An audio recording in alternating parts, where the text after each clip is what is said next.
Not much. I don't normally open with this, but Over Your Dead Body is something you really should see, despite the bad reviews.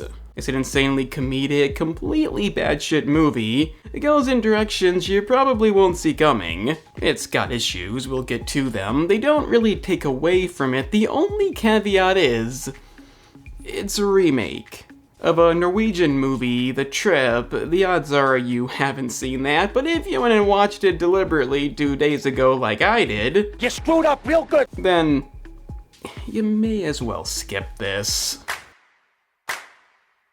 I'm actually at an impasse here. The fact is, if you're gonna see this movie, definitely ignore the original. It's very similar, but in the same vein, you only get that first viewing once, so think about the movie you want to have that with, in the big screen with the actors you know, or on Netflix with your choice of subtitles or bad dubbing. Having now seen both these within 3 days, I can comfortably say it's still a lot of fun, but the experience is going to be somewhat hindered as they copied a lot of elements, almost to a weird extent. In the beginning, it's mainly scene for scene. You have this couple, Dan and Lisa, who basically don't get along anymore, like most rock bands in the 80s, and upon taking a trip to his dad's lake house, they both essentially have the same idea. Let's just kill each other. Then other things happen to completely shift the narrative, and they do this crazy thing when they don't copy the original sentence for sentence. Terribly ingenious. Until then, they do, and I don't know why. It's not just the exact same plan or order of events, it's literally things they say that don't even matter. Like, given they're both failing at their careers, Dan being a director, Lisa being into plays, the scene when they comedically make fun of this on the way there is almost verbatim.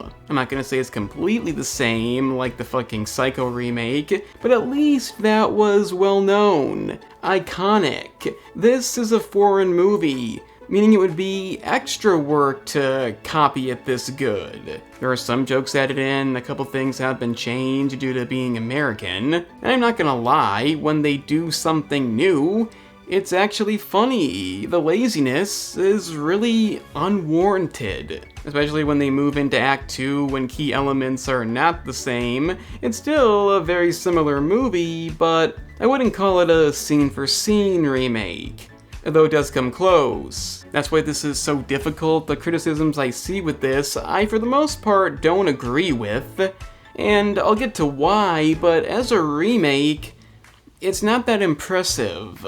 The time has unfortunately come to spoil stuff, but I'm just gonna say how things change halfway through. Nothing too revealing. The first trailer did a good job hiding that, not so much the second one, so if you don't want to see it, click off.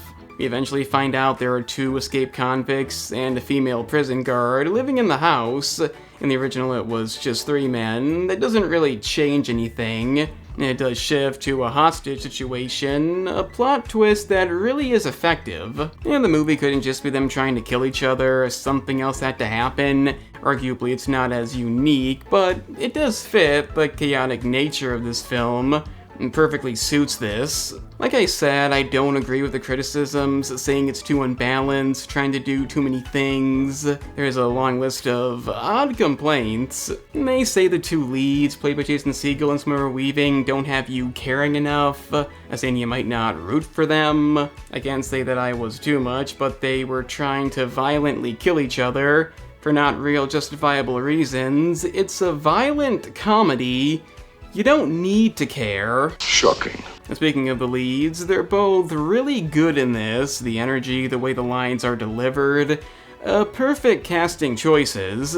I don't know about Timothy Olyphant as the head criminal. He's okay. In the original movie, he was way more intimidating, and that's basically the main issue. Despite this still being a lot of fun, unpredictable chaos, there is actively no good reason to pick this version. The The best thing about the original was the tone. It was brutal, crude, unapologetic, in many ways hilarious, but never intentionally. It was just that way by default. In this case, you still have those elements, but it's going for comedy. It's putting in lines that wouldn't normally be there, because it wants to be a comedy. Like anything else that's okay, that should be expected in an American remake, but when you just watch the original, you really notice this. It's not even close to as daring, it lacks the dry comedy that I love, and when you realize copying a movie is all they did, you begin to appreciate it a lot less. Then you have the scenes that are just not as good, like the one with Dan's father in the original. He was perfectly utilized. He's clearly in this because he has to be. And while I do appreciate some differences, Olyphant as the head criminal is a big step down. Not as threatening, not as charismatic. He had this notable trait when he'd abandon anybody if he was useless.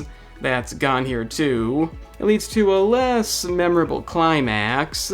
The list of things not being as good goes on. The whole criminal dynamic is less memorable, mainly because two of them are stupid this time. And you have this one real questionable scene that doesn't make a lot of sense in this version, and is way too comedic to take seriously. Even the fact that they plan on killing each other is more blatantly obvious, despite it already being apparent. It's all still okay, and as a whole, I don't see the issues with this, but even though some won't agree, I look at a remake with an obligation. You can't just make one to make one, even if the original is not in English.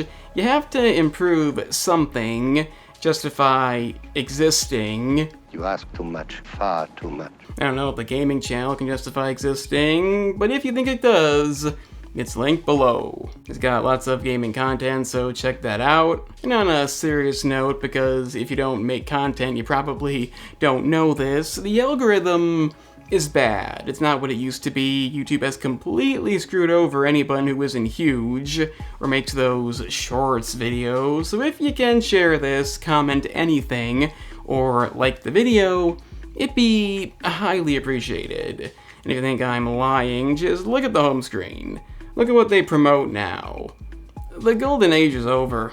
And back to the movie, it's a lot of fun, given you don't know what happens, but as a remake, it's also a failure. A lot of you aren't gonna know that, so definitely enjoy it for what it is. The complaints I hear about it don't make any sense, but if you happen to have seen The Trip, you don't need to see this too. Then again, maybe you're watching this after it's left the theater. In that case, you want subtitles, bad dubbing, or the inferior movie. It's one of those things. Could have been worse, John. A lot worse. So yeah, the theater. See it in the theater, when it still matters. And let me know what you thought about Over Your Dead Body down in the comments. Again, like the video, subscribe, share it if you can, and make sure you hit the bell to get notified, because recommendations don't come either. I'm the cinema analyst, because somebody has to be.